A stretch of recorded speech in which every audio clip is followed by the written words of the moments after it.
This video is sponsored by Brilliant. North Korea and South Korea, or the Democratic People's Republic of Korea and the Republic of Korea.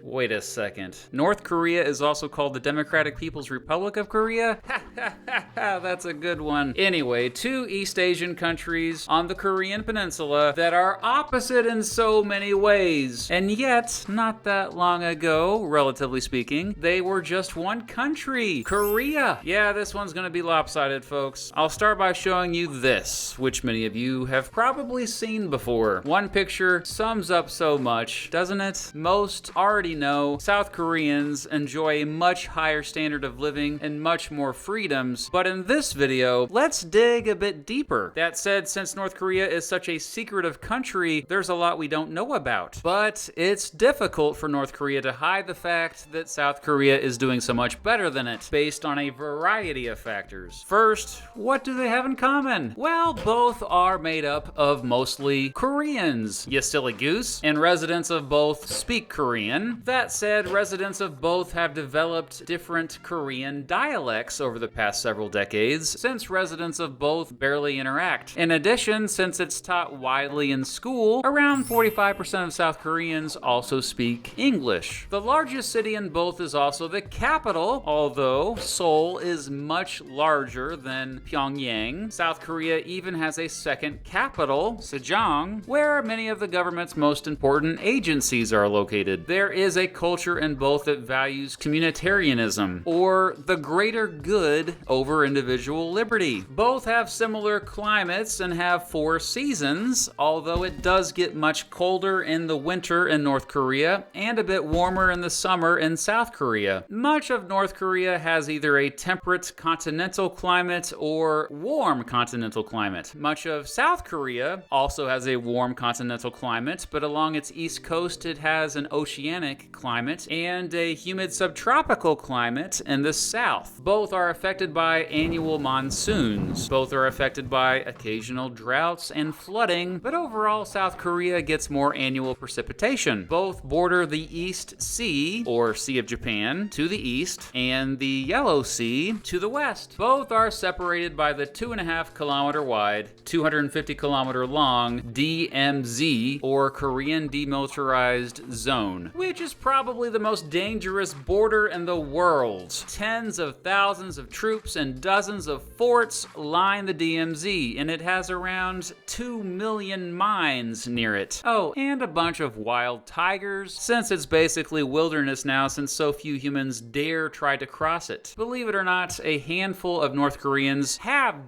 tried in recent years. One North Korean man tried and got shot at by his own troops 40 times. That all said, there is a meeting point at the DMZ where South Korean and North Korean officials can meet and negotiate stuff. It's called the Joint Security Area, and it's actually a place where tourists can visit too. It's the only place where North Korean and South Korean soldiers can stand side by side. So anyway, why the heck is the DMZ such a heavily guarded border? Well, I suppose we ought to get into some history here. Okay, a very brief history. Humans have lived on the Korean peninsula for at least 10,000 years. Around 4,500 years ago, these humans developed kingdoms in the area. There was the Proto-Three Kingdoms period, the Three Kingdoms period, Northern and Southern States period, and later Three Kingdoms period. It wasn't until 918 that the entire peninsula was united by a dude named Wang Gyan, who founded the kingdom of Goryeo. The Mongols invaded in the 1200s and sort of held a grip over Goryeo until the mid-1300s. In 1392, General Yi Sung-gai established the Joseon dynasty after overthrowing the Goryeo dynasty 4 years prior. Shout out to King Sejong the Great, who put into place lots of reforms and even created the Korean alphabet during the 1400s. In 1592, the Japanese began invading the Korean peninsula, but after a few few years, the Joseon dynasty was able to hold them off with the help of the Ming dynasty of China. Throughout the 1600s and 1700s, the peninsula under Joseon rule became more isolationist and a bit stagnant, developing technology. By the mid-1800s, European imperialist powers were trying to interfere, but the Joseon dynasty couldn't do much to stop them and was forced to sign treaties in which they were screwed over. A series of crazy events in the late 1800s led to the creation of the Korean Empire. During its existence, the peninsula quickly modernized and there were big reforms. In 1905, after it won the Russo-Japanese War, Japan was like, "Korea, what's up now?" So Korea signed a treaty with Japan in which it became controlled and protected by Japan in return for peace. Well, Japan went ahead and annexed the Korean Empire 5 years later. However, even as the annexation was taking place, a growing Korean independence movement was brewing on the peninsula. After Japan quickly crushed the March 1st movement, many Korean leaders fled to China. For the next 35 years, most of the resistance movements were organized by exile leaders in Manchuria, China, and Siberia, influenced by many peaceful demonstrations within Japanese-controlled Korea. Jump ahead to World War II, and the Allied powers defeat the Empire of Japan, resulting in a free Korea. Okay, well, maybe not so free, since the Allied powers now occupied it with their militaries. The Allies divided the peninsula at the 38th parallel into a northern area protected by the Soviet Union and a southern area protected mostly by the United States. However, as you could imagine, the Soviet Union and the United States had different visions for what a future Korea should be. After not being able to agree on a government, the 38th parallel became the boundary for the two countries this video is about. In 1950, Kim Il-sung,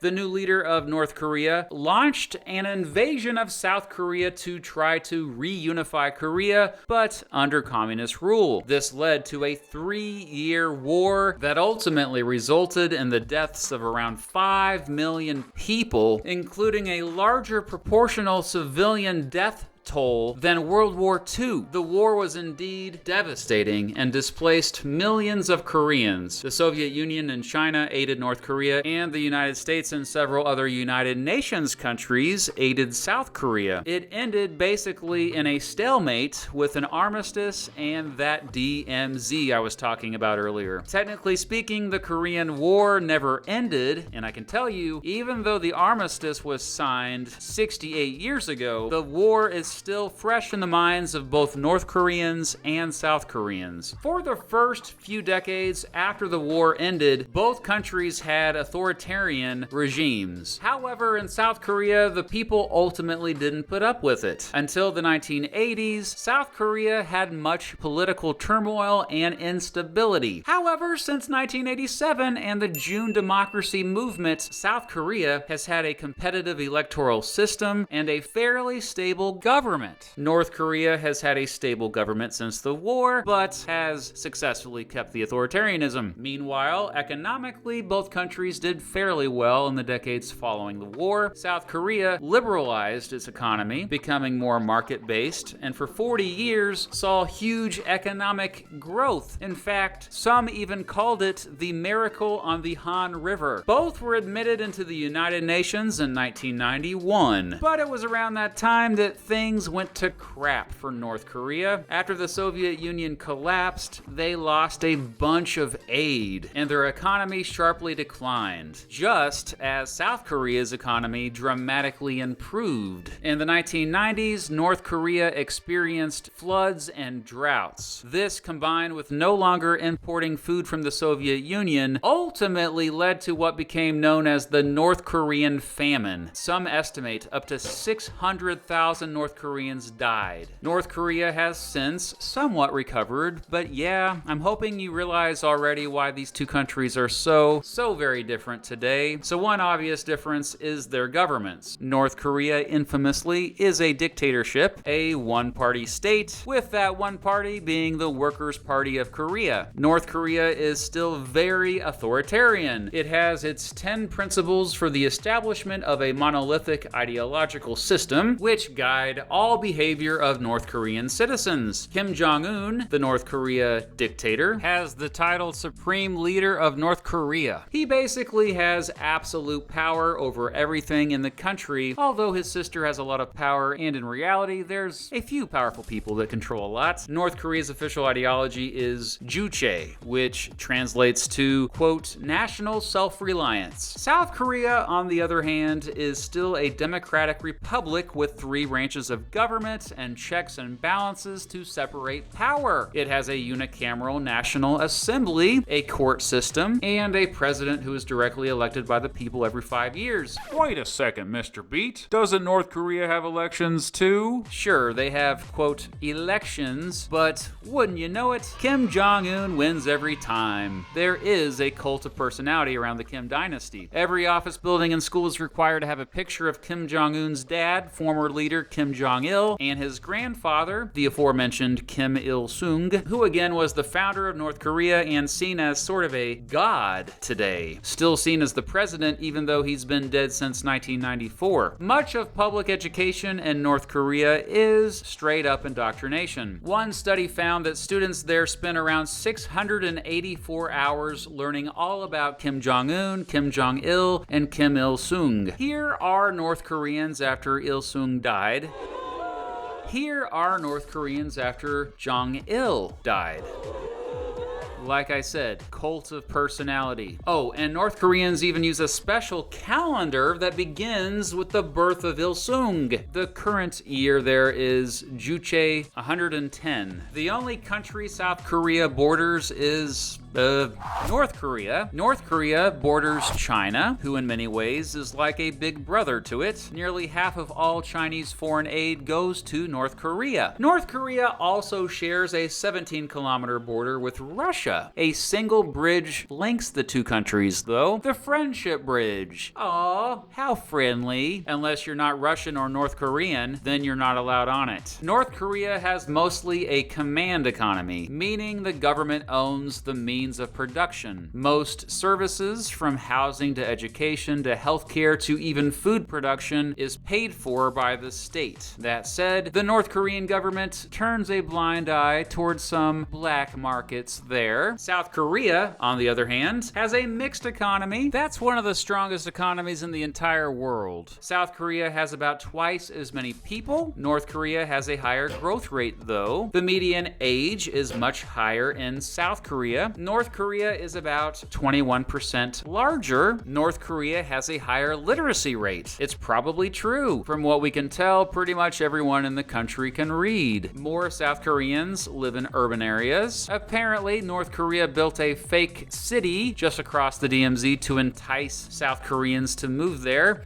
It hasn't worked. I hate to be so blunt because usually I am not in this series, but the standard of living just is so much better in South Korea. First of all, the life expectancy is much higher in South Korea. In fact, South Korea has one of the highest life expectancies in the world. North Korean women are much more likely to die during childbirth, and South Koreans are 85% less likely to die during infancy. South Koreans are even 5 centimeters or about 2 inches taller than North Koreans on average. The poverty rate is much higher in North Korea. While it's only about 14.4% in South Korea, according to one study, at least 60% of North Koreans are living in extreme poverty. That said, we just don't know the true extent of poverty in North Korea today. When foreigners visit the country, the North Korean government is quite good at hiding its citizens who are struggling. That said, many who live in Pyongyang are actually doing quite well, and the city has a stunningly thriving arts community. It often hosts a huge arts and gymnastics festival in in Rungrado May Day Stadium in Pyongyang called the Aryong Mask Games, and it's quite possibly one of the most amazing things you will ever see. North Korea is also known for exporting art, including giant statues to around the world. Check out Polymatter's great video on the topic if you want to learn why that is. The GDP per capita in South Korea is more than 24 times as high. Some estimate that just 26% of North Koreans have access to electricity. All South Koreans have access to electricity. Only around 1/4 of North Koreans own cell phones. Now, because it is far less developed, North Korea does have much less pollution, and North Koreans don't eat live octopus nearly as much as they do in South Korea. What the heck? North Korea has nuclear weapons. South Korea does not.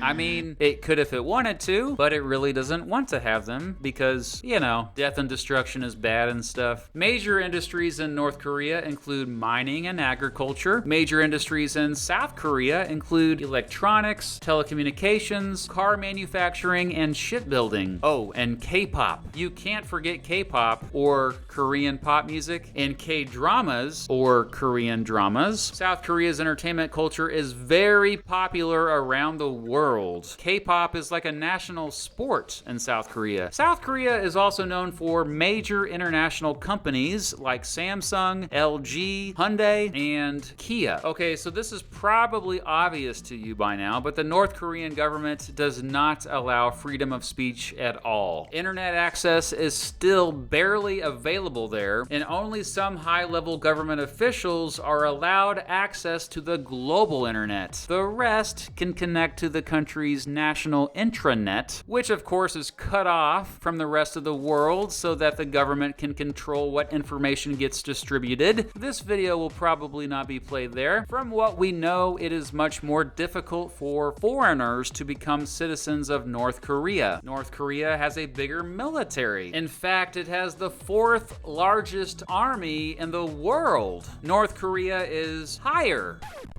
in elevation, that is. It has more mountains. The highest peak there is Paektu Mountain at 2,744 meters and right at the border with China. And the highest peak in South Korea is Hallasan at 1,947 meters. It's actually on an island. Both peaks are volcanoes, by the way. South Korea has more islands, but North Korea has more coastline. Hey, do you want to visit one of these two countries? Well, if you're an American, it's nearly impossible to visit North Korea. In fact, unless you are a journalist or maybe from South Korea or Dennis Rodman, it's pretty difficult to visit North Korea, which is why it's referred to as a hermit kingdom. Even if you can get in, state-owned travel agencies control exactly where you get to go and what you get to see. South Korea? Oh yeah, you can visit, no problem. Go whenever. North Koreans can't even leave their country. In fact, they often can't even travel freely within the country. The North Korean government often forces citizens to live in certain areas. Hundreds of thousands of North Koreans have fled the country since 1953, and thousands still try each year, but less than 1,000 actually make it. North Korean refugees who flee to South Korea or China but are caught are regularly beaten and sent to concentration camps. While South Korea rarely lets its citizens go to North Korea, it welcomes with open arms North Koreans who have fled, helping them with a wide range of social services and aid to adjust to their new environment. It's aided tens of thousands of North Korean defectors over the years. South Korea has American military bases, like 15 of them. North Korea ranks dead last on about every international ranking. The Index of Economic Freedom? Last. The Press Freedom Index? Last. The Democracy Index? Last. Freedom House? Oh hey, would you look at that? They're not quite last. South Korea has freedom of religion. North Korea says they do, but they do not. If you live there, you're basically just supposed to worship the state or the government. If North Koreans practice other religions, it's often in secret. According to at least